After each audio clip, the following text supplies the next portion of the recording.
Pueden sentarse, mis amados hermanos, pueden sentarse. Y esta noche yo quiero, antes de entrar en el tema central, repasar con ustedes lo que estudiamos el domingo. Y el domingo estudiamos y vimos acerca de lo que es la Santa Cena, ¿cierto, hermano? Hablamos fue de la Santa Cena. Pero de la Santa Cena hablamos nosotros acerca de que Cristo había entregado su cuerpo, y Él lo dijo: este es mi cuerpo que por vosotros es partido, haced esto en memoria de mí, ¿cierto? O sea, que Él está diciéndole a la iglesia primitiva o a la iglesia de Corinto que cuando ellos tomaran la Santa Cena, lo que tenían que hacer era recordar dos cosas. Esas dos cosas es las que quiero que ustedes repasen, ¿cierto? O que las aprendan aquí. ¿Alguno de ustedes saben cuáles son esas dos cosas? Primera, que Él entregó su cuerpo en la cruz del Calvario y que en su cuerpo Él llevó nuestros pecados. Es lo primero, ¿listo? Él entregó su cuerpo para llevar sobre su cuerpo nuestros pecados. Y segundo, para llevar en su cuerpo nuestras enfermedades. ¿Listo? Y eso es una grande bendición para usted y para mí. Yo quiero que miremos, hermanos queridos, el texto bíblico de Primera de Pedro, capítulo 2, versículo 24. Entonces, vayan a su Biblia, yo voy aquí a la mía. Primera de Pedro, capítulo 2, versículo 24. Primera de Pedro 2, 24, y dice así. Note que no es pregunta, que fue lo que hicimos énfasis el domingo, ¿no?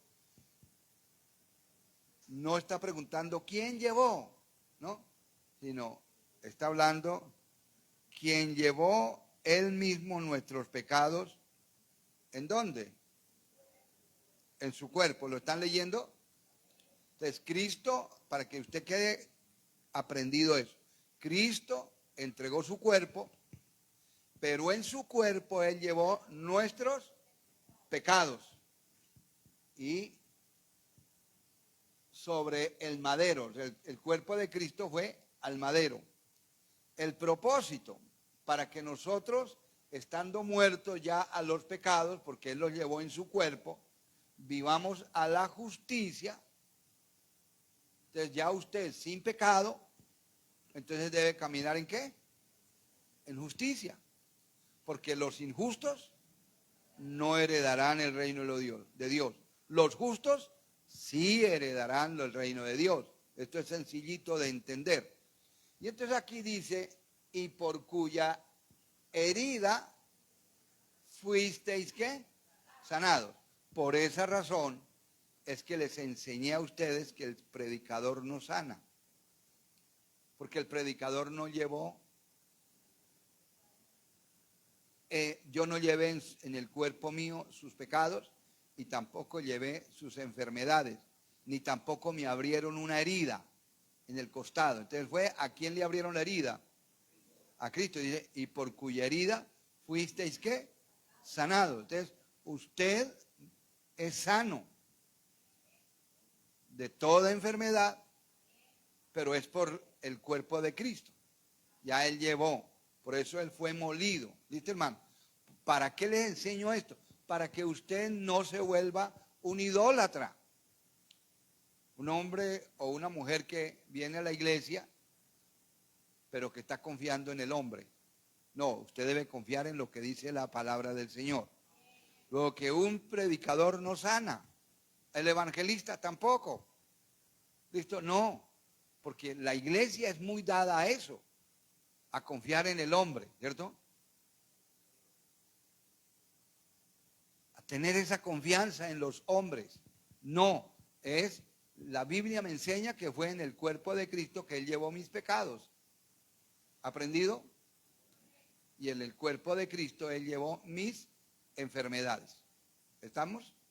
Bueno, eso es una seguridad muy poderosa para usted, porque es seguridad escritural, ¿cierto?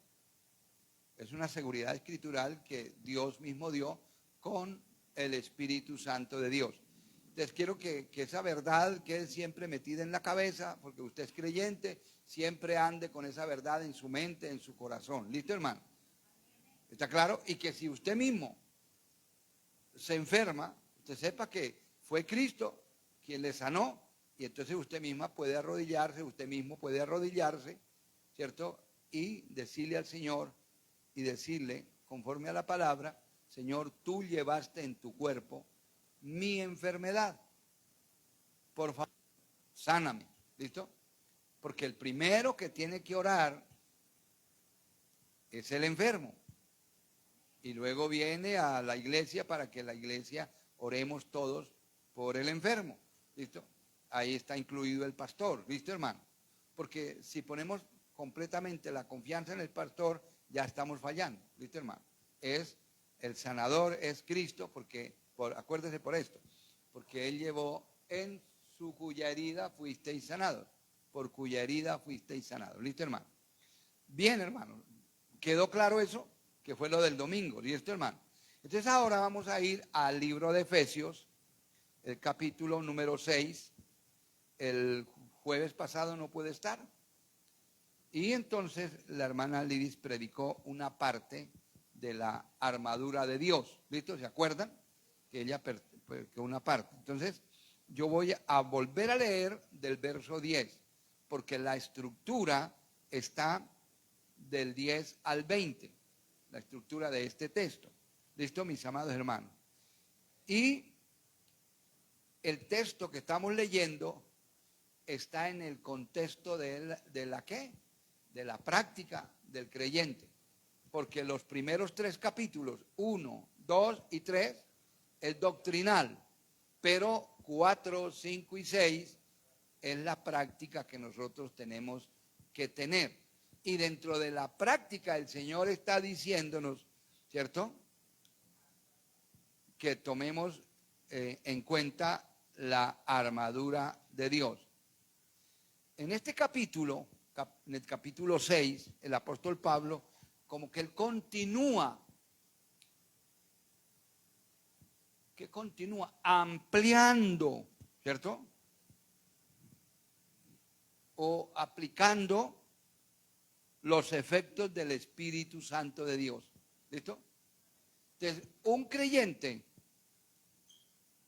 que está lleno del Espíritu Santo, pues él va a entender muy bien esto, ¿cierto? Porque ya hemos sido llenos del Espíritu Santo porque hemos aceptado a Cristo. Y entonces vamos a entender que hay unos principados, ¿cierto? Hay unas potestades, unos gobernadores de las tinieblas, ¿cierto, hermano? Que van a querer atacar a la iglesia, pero que usted como iglesia debe que estar muy firme y no andar como miembro del cuerpo de Cristo, andar asustado a toda hora. No, la Biblia nos enseña que tenemos que andar confiados, ¿cierto? Andar confiados. ¿Por qué yo debo andar confiado? Porque hay promesas que si yo estoy en Cristo, o sea, dentro de Cristo, ¿quién me podrá hacer daño? ¿Listo, hermano? Y como creyente tengo que creerlo. Entonces, pasemos al verso 10. Por lo demás, ¿cierto? Por lo demás. ¿Y qué es eso por lo demás? Porque es que viene hablando en el capítulo 6, del verso 1, 2 y 3, viene hablando a los hijos. Luego en el verso 4 le habla a los padres. Y luego después, más adelante, en el 5, le está hablando ¿a quién? A los siervos. Después de hablarle a los siervos, le habla a los amos, ¿cierto? Y así sucesivamente, que deben comportarse aquellos amos y aquellos siervos, aquellos padres, aquellos hijos, deben comportarse como creyentes. Y el creyente tiene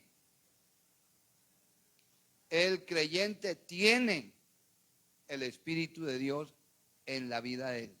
¿Listo? Entonces tenemos que andar en nuestra naturaleza de creyentes, ¿cierto? Entonces por eso dice, por lo demás, hermanos, mete la palabra hermanos, que es de creyentes, que es de la iglesia. Hermanos míos, le dice a los hermanos de la iglesia, fortaleceos en el Señor. Y entonces vendría una pregunta. La pregunta es, ¿y cómo, como creyente, cómo me fortalezco? ¿Cierto? Cuando uno va al médico y de pronto el médico le dice, bueno, usted está bajito de defensas, ¿cierto? Entonces el médico le recomienda algunos productos para subir las defensas, ¿cierto, hermano? Eso en cuanto al cuerpo, pero en cuanto al alma está. Por eso le dice a los hermanos míos, ¿cierto? Y mire lo que le dice, fortaleceos en el Señor. Y la fortaleza en el Señor es a través de la oración. Número uno, la oración, que es la comunicación con Dios. ¿Quiere usted estar firme en el Señor? O sea, tener, vamos, ¿cómo podemos decir? Como tener esas bases sólidas. Pues debe ser una persona de oración. ¿Listo? Porque eso es para fortalecernos en el Señor, la oración. Después de la oración, ¿cierto? Entonces es la comunión con Dios. Claro, estoy hablando de la oración, hay comunión, pero quiero decir comunión en cuanto que usted debe ir a la Biblia, a la lectura de la palabra para oír qué es lo que Dios me dice. Y ustedes ya saben ahora, ya no van a coger una lectura aquí, otra lectura allá y otra lectura allá. No, abrir la Biblia, a ver qué me habla Dios, ¿cierto? Cada mañana ahí voy a ver qué me habla Dios y abrir la Biblia ahí donde caiga. No, tome un libro de la Biblia. Ojalá que sea del Nuevo Testamento. Y empiece a leerlo, a oír la voz de Dios y hacerse preguntas. Y las preguntas que usted debe hacerse es, ¿qué dice Dios ahí? ¿Qué es lo que está diciendo Dios? La otra pregunta es, ¿a quién se lo dijo? La otra pregunta, ¿por qué se lo dijo? Y el cuándo se lo dijo, ¿cierto? Ya después de que usted, ¿se lo dijo a quién? A la iglesia de Éfeso, ¿cierto? ¿Y por qué se lo dijo? Porque es que ellos tenían una situación, la iglesia de Éfeso, como era Efesios también era una metrópoli, y entonces llegaba mucha gente de otras partes, entonces tenían mucha idolatría. Y tenían allí templo de la diosa, ¿cierto? Artemisa, ¿listo? Y entonces adoraban, y entonces había que enseñar acerca de esta partecita. Por eso dice, fortalecer en el Señor y en el poder de la fuerza de Dios. Versículo 11. Vestidos de toda la armadura de Dios. O sea, pónganse la vestidura. Note que usa la palabra vestidos de toda la armadura de Dios. Ahora, recuerden, cuando Pablo escribe esto, ¿dónde está? En Roma. ¿Sí? ¿Están de acuerdo? ¿Dónde estaba más? En la cárcel, preso. Y esta es una de las epístolas de prisión. Entonces, si estaba preso, por ejemplo, si usted va a la cárcel aquí en Bucaramanga, ¿qué es lo que ve allá en la cárcel? Pues primero ve los presos, ¿cierto? Pero ¿quién cuida a los presos? La guardia. Entonces usted ve, la guardia. Por ejemplo, aquí en Bucaramanga, la guardia es vestida de azul, pantalón largo, ¿cierto? Del IMPEC, bueno, aquí el apellido y la marquilla IMPEC, ¿listo? Entonces, Pablo lo que estaba viendo alrededor, ¿qué era? Una armadura, ¿de quién? De los soldados romanos. Él estaba mirando eso. Y creo que a Pablo le quedaba tiempo. A ver, note. Creo que a Pablo le quedaba tiempo durante todo el día de ver a los soldados ahí parados. Y entonces Pablo vio a los soldados y vio que tenían un casco. Entonces él lo da como yelmo de la salvación, casco aquí que protege la cabeza. Y el casco, usted sabe que el casco es para protegerme la cabeza, ¿cierto? Y en la cabeza es donde llegan los pensamientos malos. Entonces ahí había que tener yelmo de salvación, que yo soy salvo, ¿cierto? Entonces note, pero ¿qué más veía Pablo en el soldado? Veía un cinto, ¿cierto? Para tener aquí, en ese cinto, ¿qué amarraba en el cinto? La espada, pero también veía la espada. Pero la espada de ese soldado romano no era una espada larga.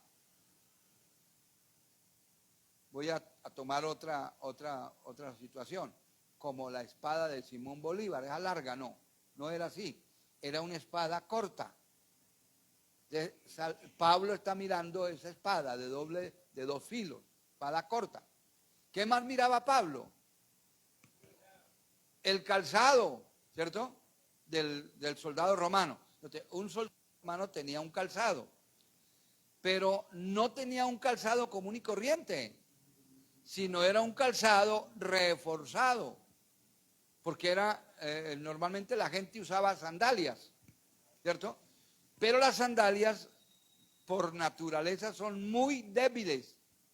O sea, las sandalias normalmente por naturaleza es para las mujeres, que tienen un caminar suave, ¿cierto? La mujer camina muy suave. En cambio, nosotros tenemos un caminado ordinario. Podemos decir un caminado muy grueso, muy fuerte, ¿cierto?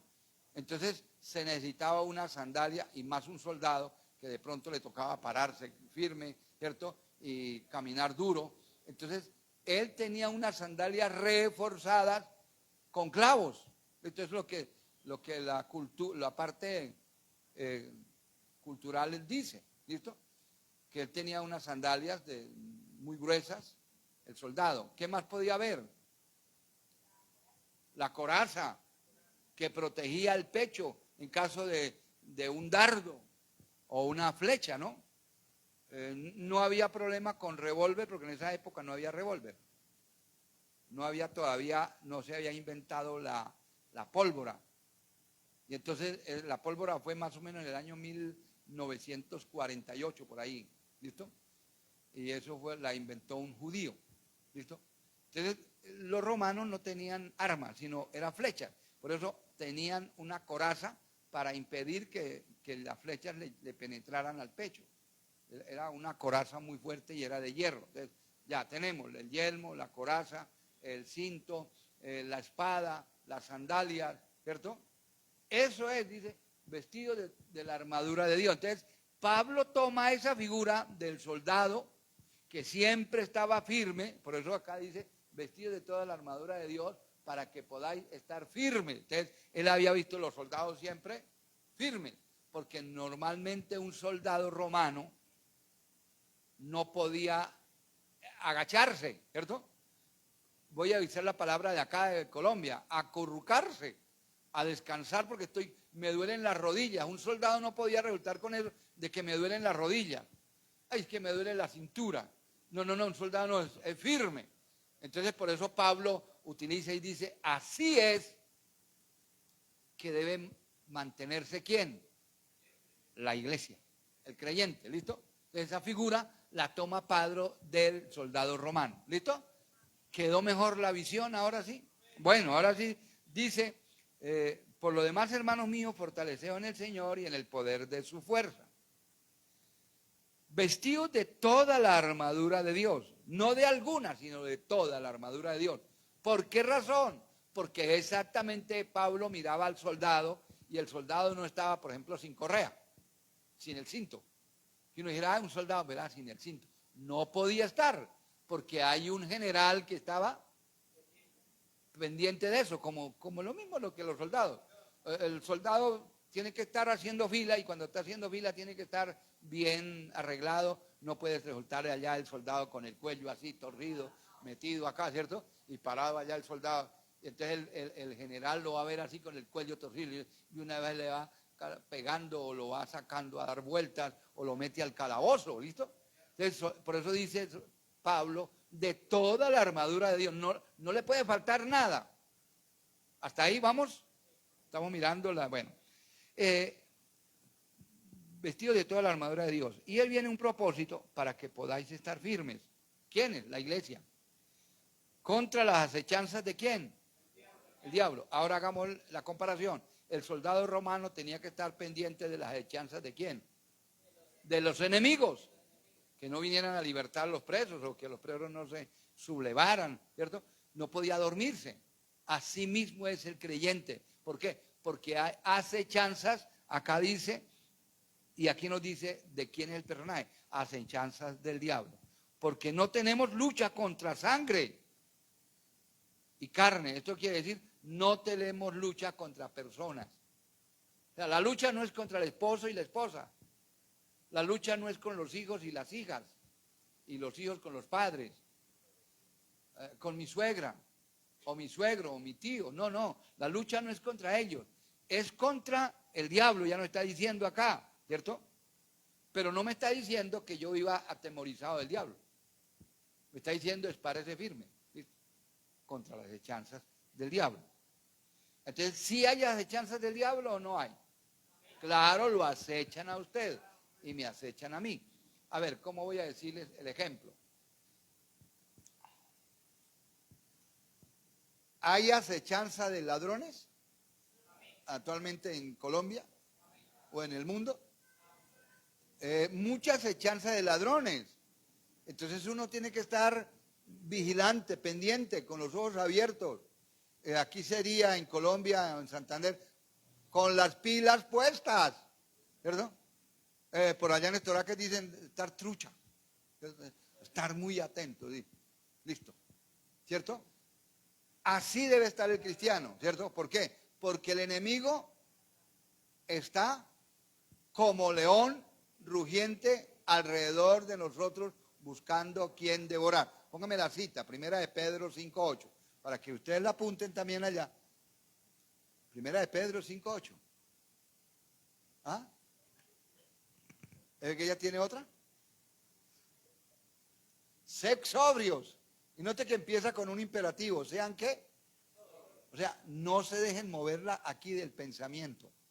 ¿Se acuerdan que yo les he dicho? El enemigo logró engañar las iglesias a nivel mundial. Porque las iglesias se lo pasan gritando como los profetas de Baal. ¿Han leído lo de los profetas de Baal? ¿De Baal?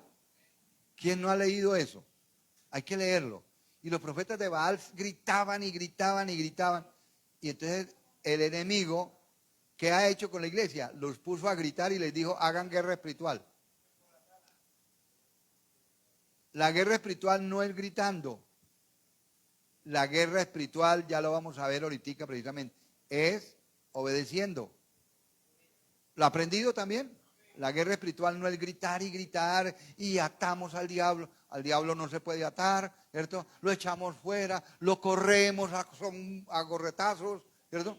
No, a gorretazos se corren son las gallinas, ¿cierto? No, al enemigo es obedeciendo, obedeciendo. O atándolo con cadenas de oro, ¿cierto? Por ahí se oyen las iglesias. Entonces dice acá, en el verso 12, porque no tenemos lucha contra sangre y carne, sino contra principados, 1, contra potestades, 2, contra gobernadores de las tinieblas de este siglo o de este mundo. La palabra siglo acá no es de 100 años, a ver, para que ustedes lo aprendan, de este siglo. Entonces, cuando uno conoce la palabra siglo, dice, no, 100 años. No, está hablando contra los gobernadores de las tinieblas de este tiempo o de esta época, ¿listo? Y en cada época se van moviendo, ¿cierto? Principados diferentes, gobernadores de las tinieblas diferentes, ¿cierto? ¿Listo? Entonces, acá dice, y contra huestes espirituales de maldad. ¿En dónde? En las regiones celestes, arriba. Las regiones celestes son arriba, aires, ¿listo? Cielos, ¿listo? Bueno, hasta ahí vamos entendiendo esa parte, ¿no? Listo. Bueno. Luego viene un conector. Por tanto, o sea, ese conector nos hace una advertencia.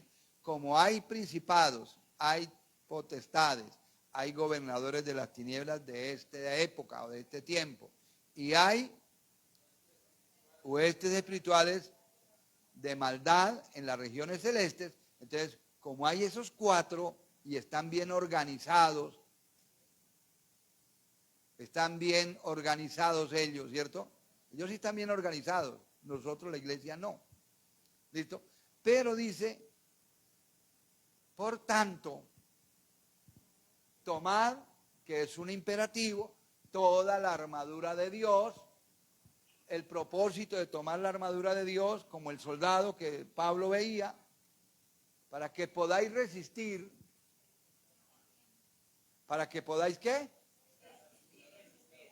Note que acá el texto no que hay que tener en cuenta eso. No, ¿para qué es? Resistir. Para resistir. No para atacar. ¿Está claro? No nos desgastemos en eso. No es que me voy a atacar al diablo. He oído a creyentes, me voy a hacerle la guerra al diablo. Y se van, ¿cierto? Se van para la iglesia, llegan a la iglesia y a guerrear. Entonces dice, tienen un nombre hasta, ¿cierto? Como imponente. Llegaron las guerreras del Señor. ¿Han oído eso? Llegaron las guerreras. Ahora, note, sutilmente el diablo les ha metido eso. Acá. Llegaron, ¿y usted qué es, hermana Azucena? La guerrera de Dios. ¿Cierto? Y la hermana Mari, soy empoderada de Dios. Y entonces estamos cogiendo títulos altos, ¿cierto? Empoderada. Yo ahora soy empoderada de Dios. ¿Han oído los términos que se oyen en las iglesias? Soy la guerrera de Dios, ¿cierto? Y se nombran así con diminutivo. Mi guerrerita entre las iglesias. No se deje cambiar el título, que es el mejor. Siervos. Muy bien. El mejor título para mí es ¿de qué? Hermana Lidis, quiero preguntarle, ¿usted de qué se graduó? De sierva del Señor. ¿Estudió cuánto tiempo? 5 años estudió la hermana para que le dieran un cartón que dice que ella es sierva del Señor.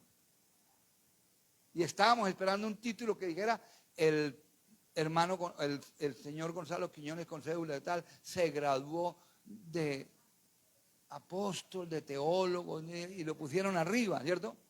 Como más arriba que los 4 ancianos y los 24 seres vivientes, ¿cierto? Pero nos dieron un título que dice siervo del Señor.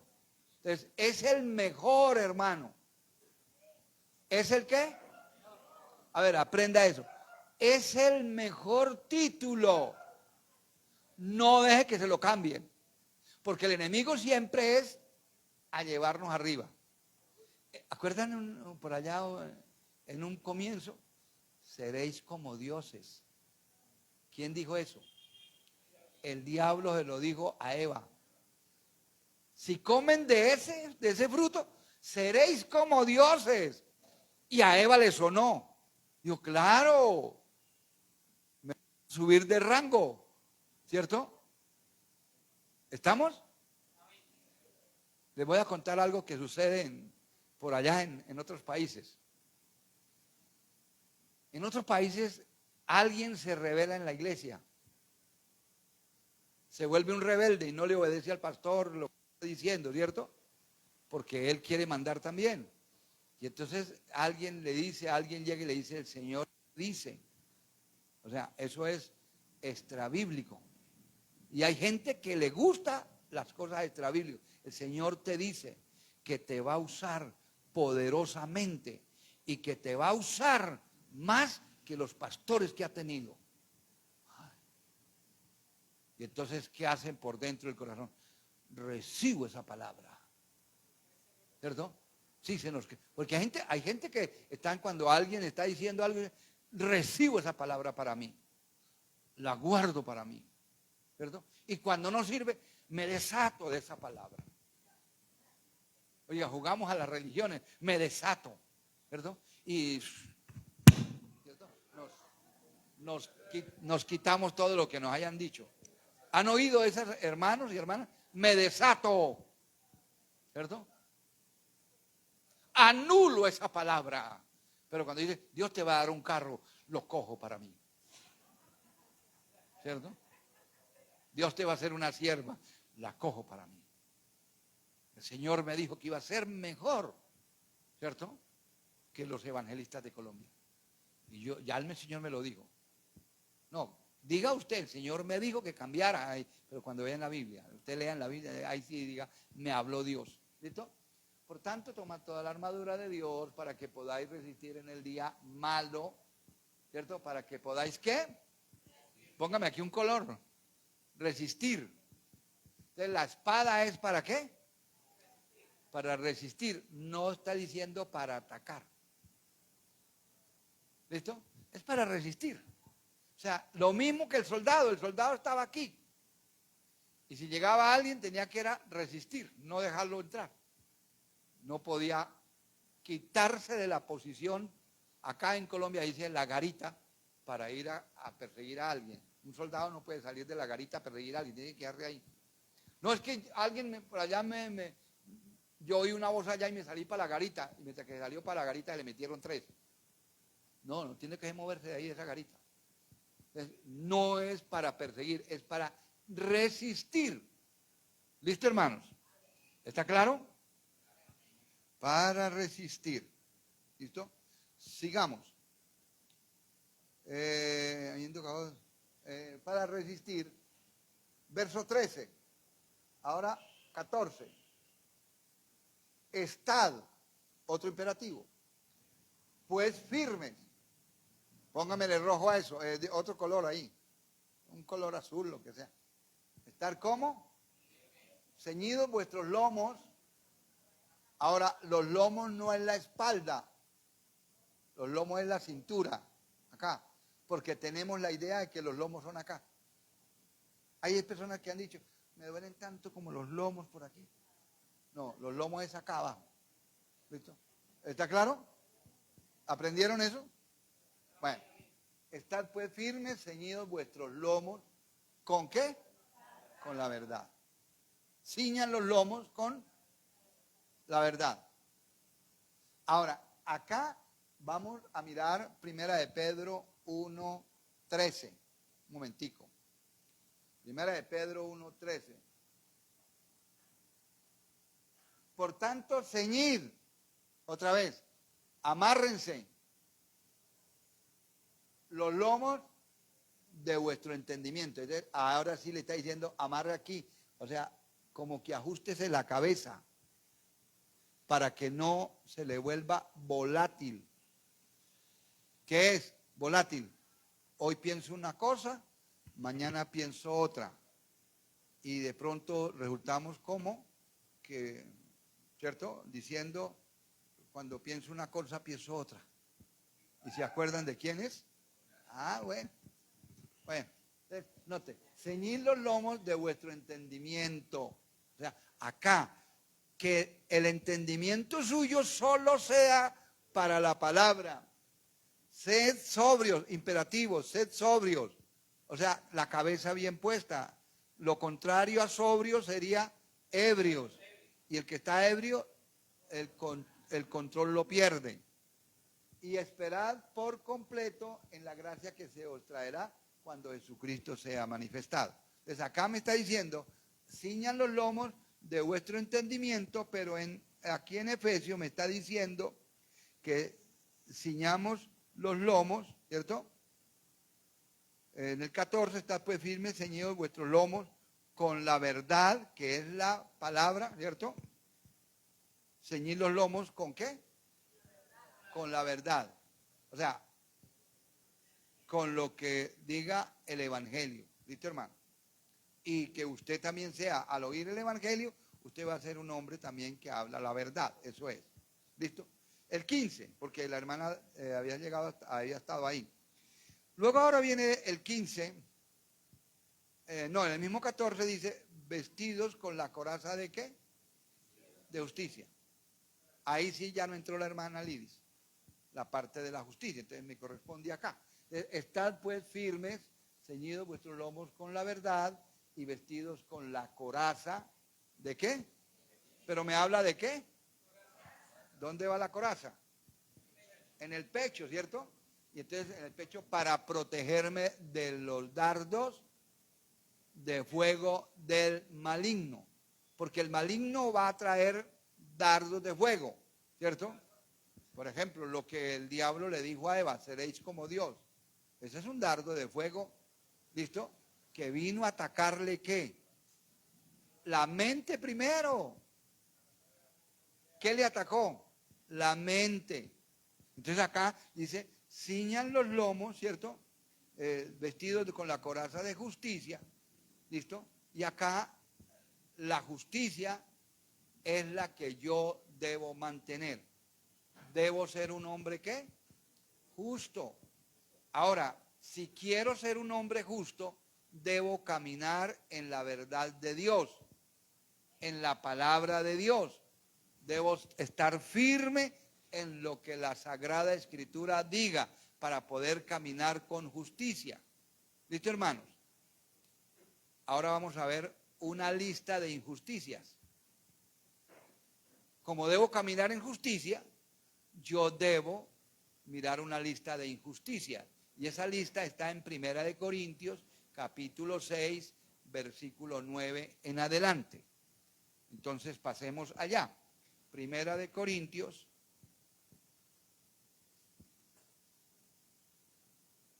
primera carta del apóstol San Pablo a los Corintios, capítulo 9. ¿Listo? Y vamos a ver la lista de injusticias.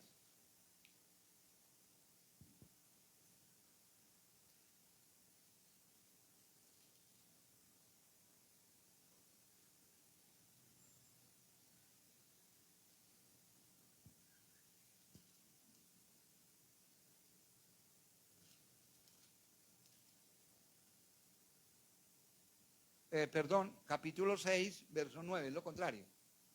Capítulo 6, versículo 9. ¿Ya? Listo.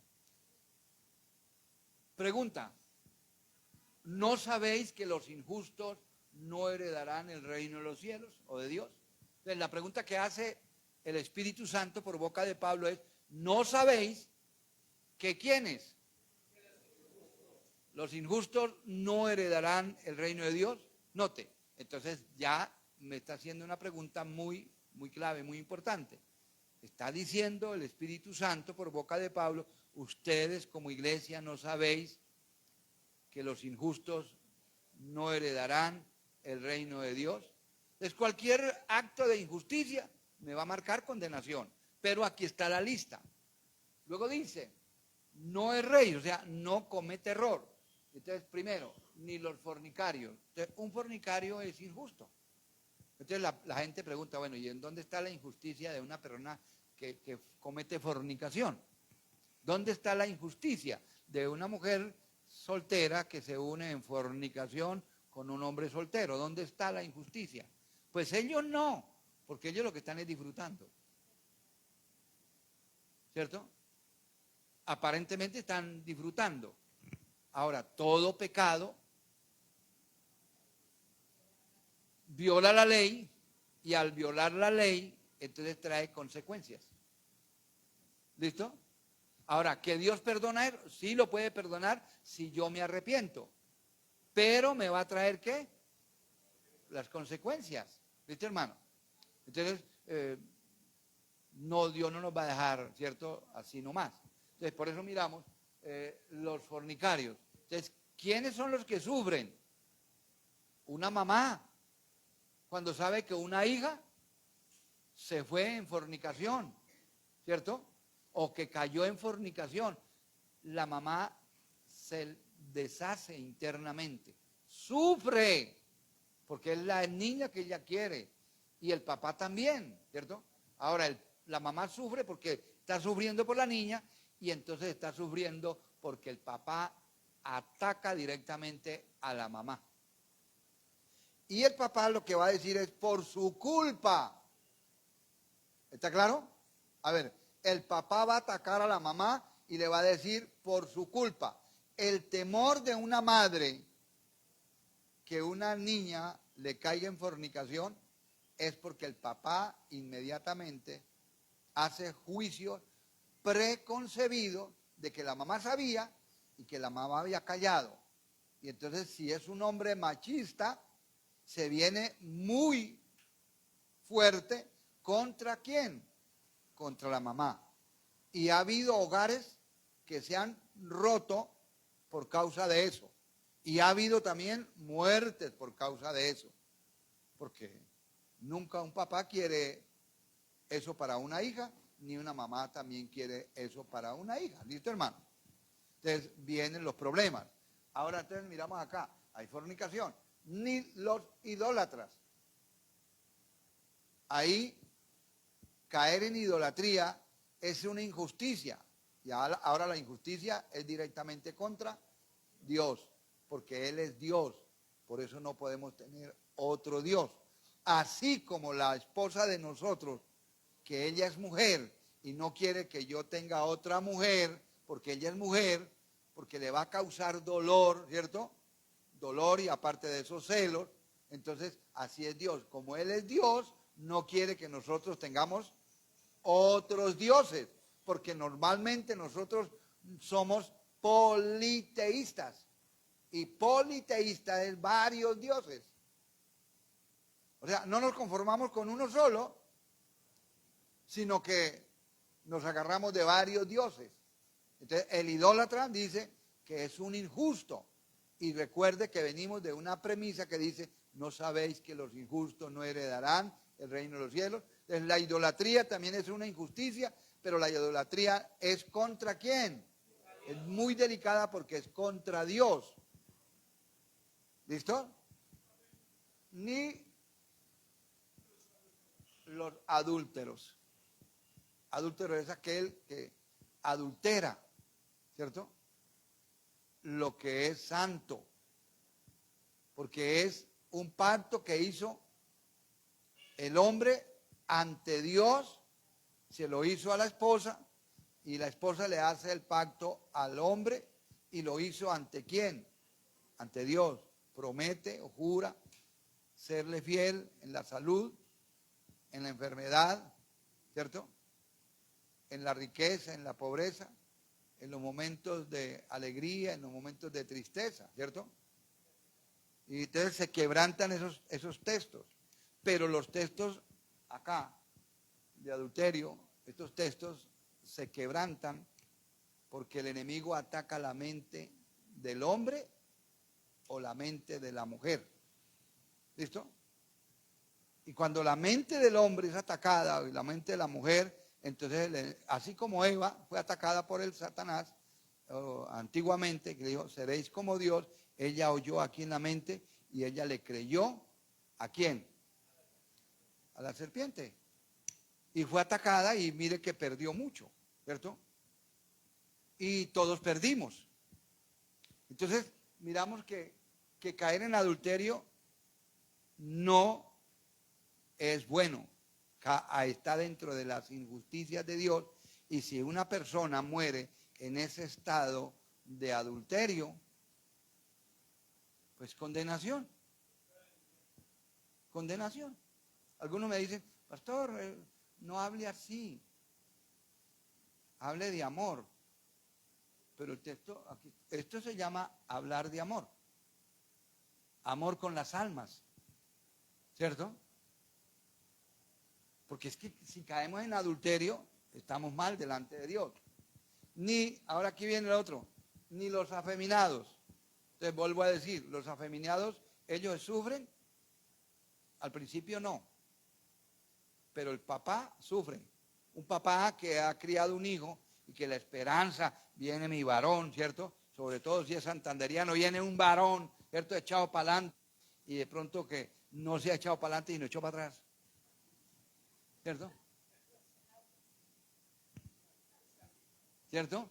Y hoy en día también que hay el problema de las mujeres, ¿cierto? Mujeres que se vuelven lesbianas, eso está en contra de Dios, porque el hombre fue creado para la mujer y la mujer para el hombre. ¿Está claro? Y ese es el proyecto de Dios. Pero hay gente perversa, hay gente mala, hay gente de la oscuridad, gente de las tinieblas que quebranta esta palabra. Ahora, es quebrantamiento de la palabra. Entonces, note, los afeminados ni los que se echan con varones. O sea, los que usan a los hombres. ¿Listo? Dios está prohibiendo eso y lo está colocando como un pecado que me excluye de la salvación. ¿Listo? Nos excluye del reino de los cielos. Entonces, pero acá no termina la cosa, entonces vamos a seguir hasta el 11 porque la estructura es del 9 al 11. ¿Listo? Ni los ladrones. El ladrón roba la plata y se va y la gasta, pues él no siente la injusticia. Pero sí una persona que haya trabajado, por ejemplo, que aquí en Colombia hay muchísimo robo a los de la tercera edad, toca decirlo, ¿cierto? Que va un viejito de esos ya que ha trabajado toda la vida, gana la pensión y se va solo a veces, porque a veces los ancianos son abandonados por la familia, ¿cierto? Por cualquier motivo, ¿cierto? Ya son abandonados, ya sea que se portaron mal ellos o se portaron mal la familia, entonces son abandonados y les toca ir solos a cobrar la pensión. Y están los ladrones ahí en los bancos, ahí es a la expectativa, al acecho, que llegue una persona esa a sacar la plata y enseguida lo siguen. Y más adelante 3 tipos, dos mujeres, ¿cierto? Van y lo acosan y le roban la platica. Entonces quedó ese anciano que tenía que esperar 30 días y quedó sin plata otra vez. No es una injusticia, hermano. Por eso los ladrones no tienen entrada al reino de los cielos. O sea, es un injusto. Y note que estamos hablando de ¿qué? De la coraza de justicia. ¿Sí? Bueno. Ni los borrachos, ni los ávaros. Ávaro es todo aquella persona que todo lo quiere para él. ¿Cierto? Y como creyentes, porque está hablándole a los creyentes de Corinto, a los creyentes nos es llamado la atención para que compartamos, ¿cierto? Compartamos con quién. ¿Con quién primero? Sí, vamos a que la Biblia no lo diga. A mí me gusta que el Señor no lo diga. Primera Timoteo 5. Y primera dice que, Primera Timoteo 5 dice,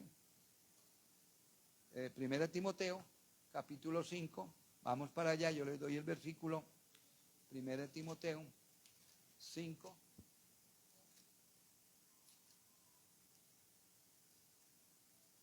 Primera Timoteo 5, dice,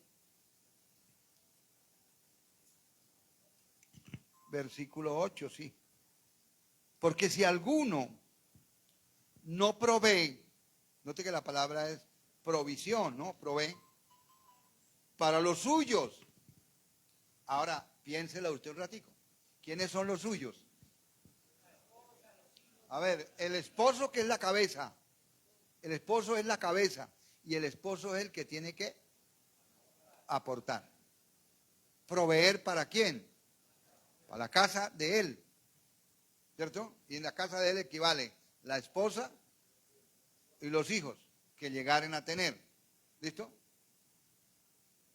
Debe aportar para la casa. Si alguno no provee para los suyos, ¿y quiénes son los suyos? La esposa y los hijos. Y recuerden que nosotros como esposos tenemos que aportar el 100% y a veces más del 100%. ¿Y por qué yo lo digo con tanta autoridad? Porque a veces me ha tocado aportar el 100% de lo que gano ¿cierto? Y prestar plata para cubrir los gastos, porque yo no puedo llegar a decirle a mi esposa, bueno, toca esta semanita 3 días sin comer, ¿cierto? O no podemos pagar el gas hoy porque nos lo van a cortar hoy, pero no lo podemos pagar. Hay que prestar, ¿cierto? Rápido conseguir, porque la multa vale ahorita como 80 y pico. Subió. Los que dicen que 50 no, ya vale 80 la multa, o 70, como que 70. Bueno, porque si alguno no provee para los suyos, y mayormente para los de ¿dónde? ¿A dónde dice ahí? Los de su casa. ¿Y cuáles son los de su casa? Ah, pues la esposa, los hijos, ¿cierto? Y si está viviendo la suegra con uno, pues también para ella hay que aportar para lo que ella necesite, ¿cierto? O si está viviendo el tío, ¿cierto? Aquí ha habido familias, yo conocí una familia que vino un tío de la esposa y duró los últimos años, vivió con ellos, hasta que murió. Ah, pues tocaba darle el desayuno, el almuerzo, la comida. ¿Estaba trabajando? No. ¿Tenía alguna pensión? No. ¿Tenía algún bien económico? No. Porque hay personas que durante toda la vida no tienen nada, ¿cierto? Ni una pensión. No se han preocupado por eso, ¿cierto? Porque para tener pensión hay que trabajar. Y si trabajo, aportar para la pensión. ¿Listo? Entonces, pero no tiene nada. Entonces llegó a vivir en una casa. Pues no lo podemos dejar morir de hambre. Ahí es donde está la justicia del creyente. Dice, mayormente para los de su casa. Ah, pero es que el tío de mi esposa no es de la casa. Sí, porque está viviendo en su casa. Y oiga esto lo que le voy a decir. Soberanía de Dios lo puso ahí. Se lo vuelvo a decir. La soberanía de Dios lo puso ahí para que probarlo a usted. ¿Listo? Para probarlo. Para probar la justicia suya. ¿Listo? Y ha negado la fe y es peor que un ¿qué? Y peor que un incrédulo. ¿Listo? Volvamos a Corintios. Permítame el cuaderno. Y volvamos a Corintios. Yo pensé que estábamos en vigilia hoy. Bueno, volvamos a Corintios. Entonces, en Corintios, la primera carta a los Corintios nos dice, en el verso 11, estamos mirando el verso 11, y esto es en el 10, y ni los ladrones, ni los ávaros, ni los borrachos. ¿Listo? Los borrachos, ¿por qué? Porque el borracho gasta el dinero de la casa, exactamente. ¿Sí notan eso? Que una cosa lleva a la otra. Entonces, el borracho gasta el dinero que trabajó y lo gasta en otra parte que no es su casa. Usted como creyente está llamado a lo que gane, gastarlo ¿dónde? En la casa. El 100%. El 100%. ¿Listo, hermano? Ahora, en cuanto a los borrachos, yo voy a llevarlos al libro de Isaías, capítulo número 55, versículo 2. En Isaías 55, 2 dice, hay una pregunta de Dios, ¿por qué gastáis el dinero en lo que no es pan? El licor no es pan. Y Dios permite que usted trabaje, que gane dinero, es para que pueda mantenerse, voy a decirlo de esta manera, para que pueda mantenerse con buenos alimentos. ¿Listo? En ningún momento está diciendo engordarse, ¿no? O sea, comer demasiado, ¿no? Porque hay gente que, como Dios les da dinero, entonces comen demasiado y demasiado y demasiado. Pues claro, se van a engordar. Y eso es gula, sí. Y entonces después preguntan, ¿cuándo será que vendrá un evangelista de esos que bajan el peso? ¿Cierto? Porque hay gente que dice que Dios me dice que le va a bajar el peso aquí a unos creyentes. No, pero les va a bajar el peso. Listo, listo. ¿Por qué gastáis el dinero en lo que no es pan y vuestro trabajo en lo que no sacia? Oídme atentamente. y comed del bien y se deleitará vuestra alma con grosura. O sea, Dios dice, no gasten el dinero en lo que no es para alimentarse. ¿Por qué razón? Mire, ¿cuándo lo vamos a entender nosotros? Cuando lleguemos a la tercera edad, que usted debe venir bien alimentado, bien nutrido, porque si no después vienen las consecuencias. ¿Viste, hermano? Nuevamente Corintios 10, ni los ladrones, ni los ávaros, ni los borrachos, ni los maldicientes, ni los estafadores heredarán el reino de Dios. Entonces, ahí está la lista de los que cometen ¿qué? Injusticia. Y entonces Dios allá está diciendo, ¿a quién? A los creyentes. Acuerde que el Señor le está hablando a los creyentes de la iglesia de Éfeso. Y estamos en la parte de no de la teoría, sino en la práctica. Entonces tiene que vivir una práctica, que usted debe ser una persona justa, ¿verdad? Y el jueves pasado hablaron de que tenía que ser una persona ¿cómo? Hablar la verdad, andar en verdad, ¿listo? Y hoy entonces que tiene que ser una persona justa. Ya miramos, lo llevé así, hermano, para que veamos que es peligroso ser injustos, ¿cierto? Y tenemos que ser justos de acuerdo al texto bíblico.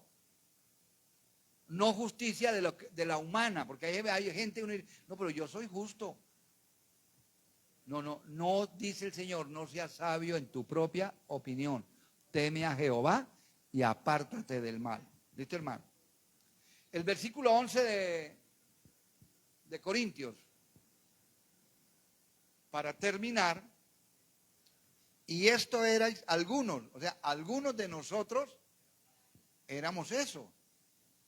Mas ya habéis sido lavados. ¿Con qué hemos sido lavados?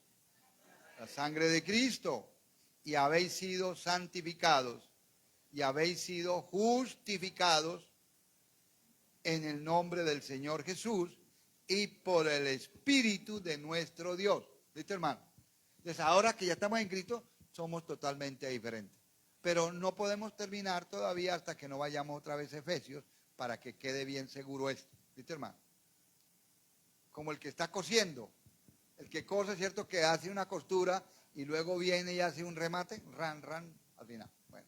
Entonces nos vamos para Efesios, capítulo 6, y vamos a mirar allí el verso número 15, el 14. Estad pues firmes, ceñidos vuestros lomos con la verdad y vestidos con la coraza de justicia.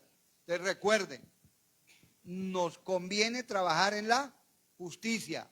Y usted y yo tenemos que saber individualmente en qué estamos fallando. Y en lo que estemos fallando, pues enderezar y entrar a obedecer la palabra del Señor. Porque si no hacemos lo que el Señor enseña, pues seguimos caminando. Porque la vida continúa, usted sigue viviendo y sigue viniendo a la iglesia. Pero sigue viniendo a la iglesia, pero es una persona que no va a ser salva. Que en el día del juicio, que va a haber un día del juicio, allá el Señor le va a decir, apartados de mí, hacedores de maldad, nunca os conocí. ¿Listo, hermano? Colóquense de pie. Y le damos gracias al Señor. Espero que hayan aprendido en esta noche. Bueno, oramos al Señor dándole gracias por la palabra. Padre, en el nombre de Jesús de Nazaret, en esta noche te doy muchísimas gracias porque tú eres bueno, porque para siempre has sido su misericordia. Señor, muchas gracias por la vida de cada uno de los hermanos que en esta noche se esforzaron a venir al culto, a estar aquí, Señor. Y vinieron, Señor, no para verme a mí, Señor, sino para adorarte a ti, para bendecirte a ti, para oír tu palabra, para entenderla, para obedecerla, Señor. Te rogamos, Señor, con todo nuestro corazón, que esta palabra que ha sido enseñada quede grabada en nuestra mente y en nuestro corazón.